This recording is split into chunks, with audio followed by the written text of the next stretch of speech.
noite!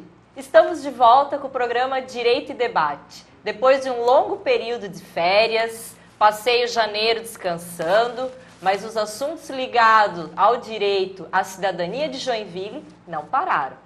E com certeza o programa Direito e Debate, apesar de estar de férias, não estava às avessas. E nós percebemos tudo isso e, como vem se comentando, o grande assunto que está aí em debate é a revisão do FGTS. E trouxemos hoje um advogado que é especialista nesta área, está trabalhando com isto, ele é professor universitário, é conselheiro estadual da OAB Santa Catarina, meu colega Pedro Roberto Donel. Boa noite, Donel. Tudo bem? Boa noite, Gabi. Primeiramente, é um prazer estar aqui com você. A questão do FGTS, que realmente é um assunto em pauta atualmente, o FGTS, para a gente se colocar no assunto, ele nasceu em 1966, em substituição à estabilidade decenal do empregador. Do empregado, aliás. Até então, o empregado, completando 10 anos no trabalho, ele adquiria a estabilidade. Então, o que acontecia? Antes de ele completar esses 10 anos de trabalho, o patrão demitia, para que ele não adquirisse essa estabilidade. Claro. E ele recebia como indenização por essa demissão antes da estabilidade, um salário por ano trabalhado. Só que isso não era suficiente para manter ele nesse período de desemprego, por conta até da idade avançada, da dificuldade na recolocação no mercado de trabalho. Então surgiu o FGTS. O que é o FGTS? O FGTS é uma poupança compulsória depositada pelo empregador na conta do empregado, que corresponde a 8% do salário do trabalhador, depositado todo mês. Isso até interessante, Donel, deixar bem claro para o nosso telespectador o percentual que é todo mês depositado pelo empregador. Perfeito. 8% do salário do empregado depositado pelo patrão na Caixa Econômica Federal a título de poupança obrigatória. Isso serve para que, quando o trabalhador fique desempregado, ele tenha essa poupança a fim de mantê-lo nesse período de desemprego.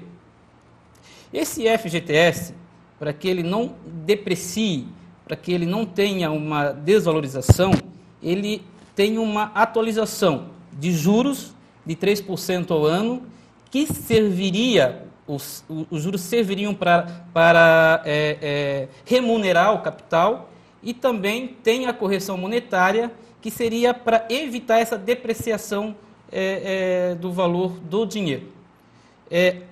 A correção monetária, ela, na verdade, é a inflação, é a reposição da inflação para que o dinheiro compre hoje o mesmo que comprava 10 anos atrás. Se você não tiver a correção monetária, obviamente você vai receber menos do que você depositou naquela época.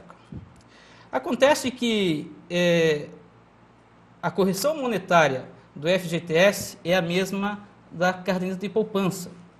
E desde 1991, essa correção monetária ela é corrigida com base no valor da TR. Sim. Então, de 91 a 99, a TR, que na verdade não é um índice de correção, é uma taxa referencial de juros, mas de 91 a 99, a TR andou junto com a inflação. Elas se equipararam. Perfeitamente. Não houve nenhum prejuízo para o trabalhador. Mas a partir de 1999, com a política de juros do governo federal, que veio diminuindo os juros, né? Houve se você lembra, a taxa Selic ela baixou ali de 12% para 7% e agora novamente começou a aumentar. Mas em função dessa política de juros, o que aconteceu? A partir de 1999, a TR rendeu menos que a inflação. Então, a partir de 1999, mês a mês, o trabalhador vem tendo uma correção que não corresponde à inflação. Pode parecer pouco se você considerar esse valor mensalmente, mas se você pega num período de 10 anos, esse 0 ponto alguma coisa que deixa de ser contabilizado vai gerar uma diferença substancial lá adiante. Então, o que acontece? Por conta dessa depreciação, por conta do fato de que a TR não acompanha a inflação, é que se busca agora, o trabalhador, ele vem buscando na justiça essa recomposição. E qual seria o fundamento para se buscar essa recomposição do valor do dinheiro? O fundamento é que, recentemente, o STF decidiu que a TR não corresponde a uma correção monetária. Mas que fique bem claro, essa decisão não foi numa ação que discutia o fundo de garantia. Exatamente, não foi.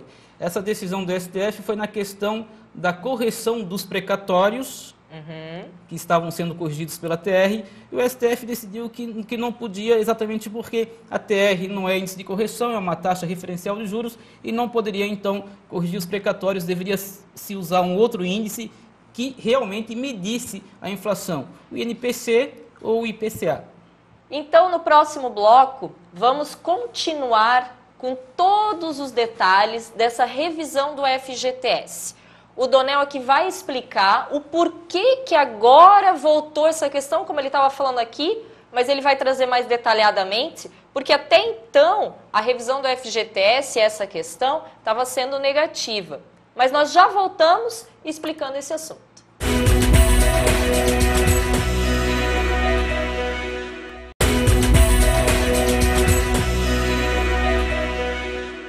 Voltamos aqui, Donel, falando sobre a questão da revisão e o porquê que este assunto voltou à tona.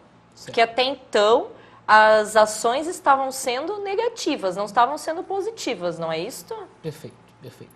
Hoje a inflação é de 6% ao ano, mas nós já tivemos épocas em que a inflação foi de 80% ao mês. Isso não é do teu tempo, porque você é jovem, né? Muito mais jovem do que eu. Não mas, é tanto assim também. Em março de 1990, para você ter uma ideia, a inflação foi de 80% ao mês. Na época que teve até o primeiro plano, o plano Collor. Naquela época, com uma inflação de 80% ao mês, o trabalhador recebia R$1.000 no início do mês, chegava ao fim do mês, aquele R$1.000 valia apenas R$200. Sim, perfeito. Né? Na época, inclusive, a moeda era outra. Não foi só... Então, teve aquele plano econômico lá, o chamado plano Collor, em que, com uma canetada, quis-se acabar com a inflação. Mas antes do plano Collor, nós tivemos o plano cruzado, que congelou os preços, em 86. Nós tivemos o plano Bresser, em 87. O plano Verão, em 89. O plano Collor, em 90. E o plano Collor 1, em 91. E, nesta época, os trabalhadores também ajuizaram ações, buscando essas perdas inflacionárias decorrentes desses planos. Eu lembro muito bem, porque a gente trabalhou também com essas ações. No início, os juízes julgavam essas ações improcedentes, porque aquela mudança de correção, de índice de correção, decorria de lei, que é exatamente o argumento usado agora. Quer dizer, os bancos estão mudando a forma de correção porque veio uma lei que diz que tem que ser feito assim. Mas, posteriormente, a posição mudou por conta do direito adquirido, da questão contratual e tal, e as ações passaram a ser julgadas procedentes. E chegou ao STF. Então, naquela época, os trabalhadores discutiam 4 planos econômicos, e o STF acabou dizendo que eles teriam direito a 2 planos econômicos. E logo após a decisão do STF, que é o Supremo Tribunal Federal, veio um acordo administrativo por parte da Caixa Econômica Federal, que ofereceu aos trabalhadores de forma administrativa essa revisão. Nós acreditamos que agora deva acontecer algo parecido, né? Claro. Mas quem vai dar a palavra final acerca desse assunto é o STF. Como você esclareceu aí na introdução, a maioria das ações, a maioria esmagadora das ações, elas estão sendo julgadas improcedentes. Nós tivemos 5 ou 6 casos de ações procedentes, mas se considerar o precedente dos planos econômicos antes citados, acreditamos que deva, a partir de agora, ter uma solução a favor do trabalhador, mas a palavra final vai ser sempre do STF. Principalmente porque hoje nós temos a repercussão geral que nós não tínhamos antes. O STF pode, considerando essa avalanche de ações que estão sendo ajuizadas no Brasil inteiro, chamar o caso para si, escolher um caso, né, e julgar este caso, e essa decisão do STF vai valer para todas as demais ações instâncias, que estão tramitando. De forma individual na Justiça. Até essa questão, porque agora com esta decisão do STF, no caso dos precatórios, né, começou a respingar para as ações do FGTS, que até nós estamos vendo pela mídia que algumas decisões já estão sendo procedentes nos termos dessa decisão do STF. Então, provavelmente vai chegar um momento, porque está começando novamente uma enxurrada de ações, né, e até agora o doutor Pedro Donel vai esclarecer quem tem direito a entrar, a pleitear essa revisão do FGTS. Né? Qual é o trabalhador, de que período a que período, aquele trabalhador que já sacou o FGTS, aquele que já se aposentou, quem pode, quem não pode, como... Perfeito. Na verdade, o requisito essencial para se ter direito à diferença do FGTS é você ter dinheiro na conta vinculada, no período em que houve essa defasagem. Qual é esse período? De 1999 em diante. A partir dali é que a TR passou a ter um valor menor do que a inflação. Então, a partir de janeiro de 1999 é que passou a ter, então, essa diferença. Então assim, só desculpa um pouquinho, perfeito. Donel. Qualquer trabalhador que teve carteira assinada a partir de janeiro de 99 tem direito a essa revisão, seria isso? Perfeitamente, independentemente de ter sacado ou não esse dinheiro. Pode acontecer, por exemplo, do cidadão ter trabalhado de 1999 até 2010 e ter sido demitido. Né? Claro. Então, ele não sacou esse FGTS, ele não recebeu esse FGTS porque ele, na verdade, pediu demissão. Quando ele pede demissão, ele não saca. Então, ele está com o dinheiro ainda lá na conta vinculada. Mas mesmo se ele tivesse sacado esse dinheiro, ele também poderia ajuizar a ação, porque de 1999 até o período que ele pediu demissão, o dinheiro ficou depositado lá. A mesma situação para o aposentado. Quer dizer, se o aposentado ficou de 1999 até 2013, e se aposentou em 2013, mesmo já tendo sacado o dinheiro, ele pode ajuizar a ação. Essa ação, a depender do valor que o cidadão tenha, ela pode tramitar no Juizado Especial Federal ou pode tramitar na Justiça Federal Comum. A ação tramita na Justiça Federal porque o réu do processo não é a empresa. A empresa fez a parte dela depositando o dinheiro lá na conta vinculada. O réu do processo é a Caixa Econômica Federal. Perfeito. A Caixa Econômica Federal, por ser uma empresa pública, ela então tem esse foro privilegiado. A ação tramita na Justiça Federal. Se o cidadão tem uma diferença de correção monetária superior a 60 salários mínimos, a ação tramita na Justiça Federal Comum. Se essa diferença ela é inferior a 60 salários mínimos, então a ação vai tramitar na Justiça, no Juizado Especial da Justiça Federal. Perfeito. Então, no próximo bloco e último bloco, vamos colocar aqui o que é necessário para ajuizar esta ação de revisão do FGTS. Já voltamos.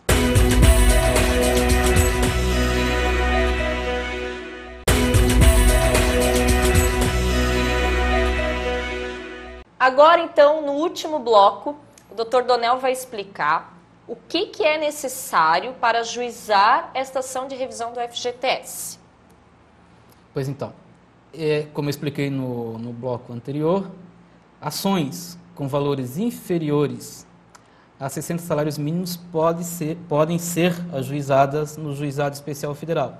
A parte pode, inclusive, ingressar com essa ação sem advogado, porque no juizado você não precisa de advogado, no Juizado Especial Federal. Correto. Mas aí, qual o documento que ela precisaria levar no juizado? Documentos pessoais, o extrato do FGTS que ela pode retirar pela internet. No site da Caixa Econômica, que é www.caixa.gov.br. Você tem um link lá, FGTS. Clica lá que você vai conseguir acessar o seu FGTS, o extrato que vai ser necessário para essa ação, juntamente com os documentos pessoais e carteira de trabalho, claro. Eu preciso fazer uma ressalva em relação a essa questão de ajuizar a ação diretamente no juizado sem advogado, porque a partir do momento em que se precise fazer o recurso, a parte vai precisar, então, nomear um advogado. Como a questão ela vai ser decidida pelo STF, essa pessoa tem que contratar um advogado que leve o processo até o STF. Porque não adianta você ajuizar a ação e se contentar com a decisão de primeira instância, que, como nós falamos no início, as decisões estão sendo desfavoráveis. Então, você tem que fazer um recurso, no caso do juizado, para a turma recursal. A turma recursal de Santa Catarina está decidindo contra o trabalhador, então você precisa fazer um recurso extraordinário para o STF. E para fazer esses recursos, você precisa de conhecimento técnico, você precisa de um advogado especializado na área para fazer o processo chegar até o STF, porque existem requisitos que têm que ser preenchidos para que o processo suba. E se acontecer de ajuizar a ação e não ingressar com recurso e esse processo transitar em julgado, se tornar definitivo, a pessoa, mesmo que no futuro o STF decida favoravelmente a tese, ela não vai receber mesmo a Caixa propondo acordo, porque ela já teve uma decisão judicial desfavorável. Então tem que tomar muito cuidado com essa questão. Quando se contratar um advogado, tem que exigir que ele faça todos os recursos para que o processo chegue ao STF, que vai dar a palavra final sobre o assunto. Então, fica bem atento, preste atenção nessa informação que o Dr. Donel prestou aqui, da questão de não deixar o processo transitar em julgado. Às vezes, até, os processos demoram, mas sempre fique em contato com o seu advogado também pode passar o número do processo para que você tenha o controle do que está acontecendo, para que você não perca esse momento, porque depois que transitou em julgado, mesmo que lá na frente ocorra uma decisão favorável que albergue todos os trabalhadores desse período, você já não terá mais direito. É isso, né, perfeitamente, doutor Donel? Doutora Gabi. É exatamente isso. É exatamente isso. Então, ficou claro aqui que todos os trabalhadores que tiveram carteira assinada a partir de janeiro de 99 podem solicitar a revisão do FGTS. Mesmo que já tenham sacado o FGTS ou que já tenha se aposentado, você tem direito a esse pedido de revisão do FGTS. Primeiro passo é ter o extrato do seu FGTS. Como que você vai fazer? Ou acessando o site da Caixa Econômica Federal ou indo até uma agência, como você preferir. Depois que tiver esse extrato, aí você procura um advogado da sua confiança ou, dependendo do valor, você pode procurar diretamente o Juizado Especial Federal para ajuizar esta ação. Mas fica a seu critério e não esqueça da informação que o Dr. Donel prestou, que não pode deixar transitar em julgado. O que é transitar em julgado? É quando você não tem mais possibilidade de recorrer da decisão que ali se encontra. Então, você não pode perder esse prazo. Isso, doutor Donel? Exatamente. Então, fica aqui. Doutor Donel, poderia passar o seu e-mail para se tivessem algum interesse, ou eu posso passar o e-mail do programa, como achar melhor, se quiserem esclarecer alguma dúvida? Eu acho que dúvida o trabalhador tem que procurar o seu advogado de confiança, tem que tomar esses cuidados em relação ao recurso que deve ser interposto da decisão de primeira instância e da decisão até de segunda instância, porque se o processo não tramita no juizado especial, tramita na Justiça Federal Comum, na verdade esse recurso não vai para a turma recursal, e sim para o Tribunal Regional Federal da 4ª Região em Porto Alegre. Então o advogado ele tem que acompanhar o processo em todas essas fases. E havendo uma decisão do Tribunal Regional Federal da 4ª Região em Porto Alegre, naquelas causas cujo valor seja superior a 60 salários mínimos, tem que se fazer também o recurso extraordinário para o STF. Então, essa dica é de extrema importância para que o trabalhador não tenha o seu direito perdido pelo caminho, pelos trâmites processuais do processo. Claro. Então, fica até a dica para vocês, que a questão, às vezes, pensa assim, eu vou direto no juizado especial porque eu não quero pagar um advogado. Mas, às vezes, você consegue sentar com o advogado, você chega a um acordo com ele, que você pode perder uma situação por não ter contratado um profissional. Então, procure um profissional que você, da sua confiança. Se você não sabe de nenhum, procure a OAB aqui em Joinville, que eles vão lhe dar uma lista de advogados, eles não vão lhe indicar nenhum específico. Eles vão lhe dar a lista com telefones dos advogados que estão cadastrados na OAB e você poderá procurar. Ou se não, pergunte para algum parente, amigo, você conhece algum advogado? Que daí você vá lá, pelo menos para tirar as dúvidas. Tá certo? Mas não faça uma coisa para tentar economizar e depois você pode acabar perdendo isso daí. Doutor Donel, muito obrigado por ter vindo aqui no programa. Não foi fácil trazê-lo aqui. O doutor Donel ele não é acessível assim à mídia, mas eu agradeço por ter vindo ao meu programa. O ano passado a gente acabou ali, o final do ano ficou meio corrido, não conseguimos trazê-lo, mas agora no primeiro programa do ano de 2014. Obrigada por ter aceito, por todo esse esclarecimento que foi muito válido. Obrigado, Gabi. Foi um prazer estar aqui. Eu fico à disposição para outros esclarecimentos necessários. Então, tá certo. E só não vou esquecer que ele foi campeão do torneio de futebol. Jogador ainda. futebol master. Futebol master. Acima de 35 anos de idade. Tá certo, então. Gente, muito obrigada. Eu estava com saudades aqui do programa. Voltamos. Que 2014 seja tão bom e ainda melhor que 2013. Se você tem alguma dúvida, quer assistir os programas de 2013, acesse a nossa página no Facebook, Programa Direito e Debate. O título é Direito e Debate. É só procurar que você vai achar, dê a sua opinião, lá tem informações sobre o FGTS, sobre outros assuntos. E se quiser esclarecer alguma dúvida, programa direito e debate, @hotmail.com. Muito obrigada, uma boa noite a todos. Tchau!